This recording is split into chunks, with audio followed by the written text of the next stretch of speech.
तो अब इस ई पासपोर्ट को आपके मोबाइल फोन से ही अप्लाई करने के लिए आप अपने मोबाइल फोन के प्ले स्टोर से पासपोर्ट सेवा के इस एप्लीकेशन को यहां से इंस्टॉल करके ओपन करेंगे। ओपन करने के बाद कुछ इस प्रकार से पासपोर्ट सेवा का ये एप्लीकेशन आपके मोबाइल फोन के स्क्रीन पर ओपन हो जाएगा, जहां पे आपको सबसे पहला वाला जो ऑप्शन मिल रहा है अप्लाई फॉर पासपोर्ट सर्विस, इस पर आप क्लिक कर दीजिए।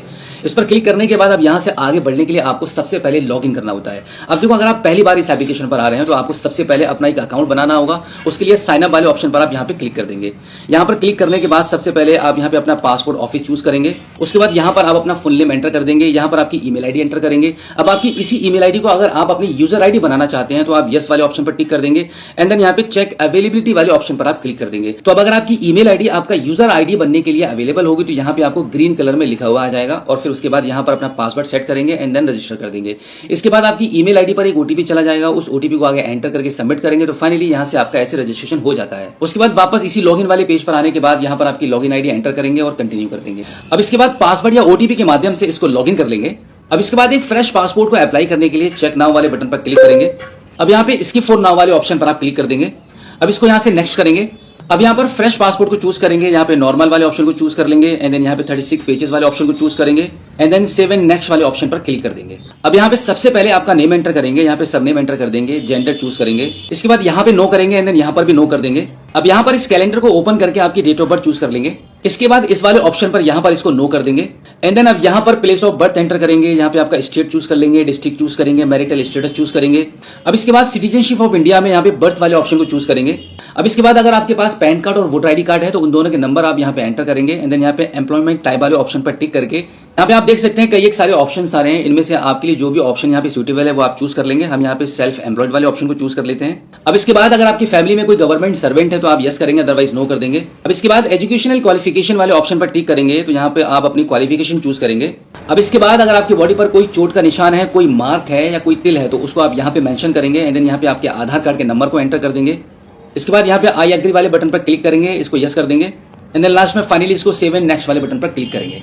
अब आप थर्ड स्टेप पर आ जाएंगे जहां पर आपको आपकी फैमिली की डिटेल्स एंटर करनी होती है, जिसमें सबसे पहले आपका फादर नेम एंटर करेंगे, यहाँ पे सरनेम एंटर करेंगे, ऐसे यहाँ पे मदर नेम एंटर कर देंगे, यहाँ पे सरनेम एंटर करेंगे एंड देन इसके बाद यहाँ पर आपकी स्पाउस नेम एंटर करेंगे एंड देन अगर कोई सरनेम है तो आप यहाँ पे सरनेम एंटर करेंगे और फाइनली इसको सेव एंड नेक्स्ट वाले बटन पर क्लिक कर देंगे। अब आप फोर्थ स्टेप पर आ जाएंगे जहां पर आपको आपकी एड्रेस डिटेल फिल करनी होती है, जिसमें सबसे पहले आप यहाँ पे यस वाले बटन पर टिक करेंगे एंड देन आधार कार्ड के मुताबिक यहाँ पर आपका complete address area pin code number के साथ यहाँ पे मेंशन करेंगे। साथ ही साथ में यहाँ पर आपका mobile number, email ID enter कर देंगे and then save and next वाले बटन पर क्लिक करेंगे। अब आप इसको ओके कर दीजिए। ओके करने के बाद स्टेप नंबर 5 पर आपको आपकी इमरजेंसी कॉन्टैक्ट डिटेल्स फिल करनी होती हैं, जिसमें आप अपनी फैमिली का किसी का भी नाम और एड्रेस एंटर करेंगे यहाँ पे एंड देन यहाँ पर उनका मोबाइल नंबर एंटर कर देंगे, ईमेल आईडी एंटर करेंगे एंड सेव एंड नेक्स्ट वाले बटन पर क्लिक कर देंगे। अब इसके बाद स्टेप नंबर 6 में आपसे आपके प्रीवियस पासपोर्ट के बारे में पूछा जा रहा है, तो यहाँ पे आप सबसे पहले नो करेंगे, यहाँ पर भी नो कर देंगे। अब यहाँ पर आपसे पूछा जा रहा है कि क्या आपने इससे पहले भी पासपोर्ट के लिए अप्लाई किया है, अगर किया है तो यस करेंगे, अदरवाइज नो कर देंगे and then save and next वाले बटन पर क्लिक करेंगे। अब देखो स्टेप नंबर 7 में अदर डिटेल्स आपसे पूछे जाएंगे, जिनमें काफी सारे सवाल यहाँ पर आपको शो हो रहे हैं, जिनका आंसर आपको यस और नो में देना है। तो यहाँ पर जितने भी ऑप्शन आपको देखने के लिए मिल रहे हैं लगभग इन सभी का आंसर आपको नो में ही देना है और उसके बाद फाइनली आपको सेव एंड नेक्स्ट वाले बटन पर क्लिक। अब स्टेप नंबर 8 पर पासपोर्ट प्रीव्यू आपको शो हो जाएगा। जो आपने डिटेल्स यहाँ पे फिल की हैं आप एक बार देख सकते हैं कि सभी डिटेल्स आपकी करेक्टली हैं। पासपोर्ट आपको मिलेगा बिल्कुल इसी तरीके से, वहां पे आपकी डिटेल्स आपके पासपोर्ट पर दर्ज रहेंगी। फिर लास्ट में आकर आप टर्म्स एंड कंडीशन के आई एग्री वाले इस बॉक्स पर टिक करेंगे और फाइनली सेव एंड नेक्स्ट वाले बटन पर क्लिक कर देंगे। स्टेप नंबर 9 में डिटेल्स वेरिफिकेशन का ऑप्शन आ जाएगा, जिसमें आपको आपका बर्थ सर्टिफिकेट और आपका रेजिडेंशियल एड्रेस प्रूफ आपको चूज करना होता है। तो जिसमें बर्थ सर्टिफिकेट वाले ऑप्शन पर आप क्लिक करेंगे तो यहाँ पर काफी सारे ऑप्शंस निकलकर सामने आ रहे हैं। इनमें से जो भी आपके पास सर्टिफिकेट होगा उसको आप चूज करेंगे। यहाँ पर हम परमानेंट अकाउंट नंबर वाले ऑप्शन को चूज कर लेते हैं, यानी कि हमने यहाँ पे पैन कार्ड वाले ऑप्शन को चूज कर लिया है। अब इसके बाद रेजिडेंशियल प्रूफ के लिए हम यहाँ पे सिलेक्ट वाले ऑप्शन पर क्लिक करेंगे तो आप देखेंगे कुछ ऑप्शंस यहाँ पे निकलकर आ चुके हैं, काफी सारे ऑप्शंस आ रहे हैं। अब यहाँ पे सबसे ऊपर ही आपको आपके आधार कार्ड का ऑप्शन मिल जाता है, तो आपके लिए सबसे बेस्ट रहेगा आधार वाले ऑप्शन को चूज कर लेते हैं। अब इसके बाद थोड़ा सा ऊपर की साइड में स्क्रॉल करेंगे तो यहाँ पे आई एग्री वाले इस बॉक्स पर टिक करेंगे, यहाँ पर आपका प्लेस का नाम एंटर कर देंगे एंड देन फाइनली इसको सबमिट कर देंगे। इस प्रकार से आपका एप्लीकेशन यहाँ पे सक्सेसफुली सबमिट हो जाएगा। अब इसके बाद पे एंड शेड्यूल अपॉइंटमेंट वाले ऑप्शन पर आप क्लिक कर देंगे। अब इसके बाद सिलेक्ट पीएस के वाले ऑप्शन पर आप क्लिक करेंगे आपके पासपोर्ट ऑफिस को चूज करने के लिए। तो यहाँ पे आपका जो नजदीकी पासपोर्ट ऑफिस है जो आपने शुरू में चूज किया था उसको आप चूज कर लेंगे। अब इसको आप ओके करेंगे।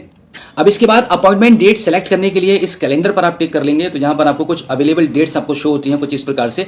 अब जैसे कि हम अक्टूबर में इस फॉर्म को भर रहे हैं, बट हमें यहाँ पर नवंबर में डेट्स मिल रही हैं। आप यहाँ पे देखेंगे ग्रीन कलर में कुछ इस प्रकार से आपको डेट्स मिलेंगी। इन्हीं डेट्स में आप पासपोर्ट ऑफिस में जा सकते हैं अपने पासपोर्ट को अप्लाई करने के लिए। तो यहाँ पर हम इनमें से कोई एक डेट चूज कर लेते हैं।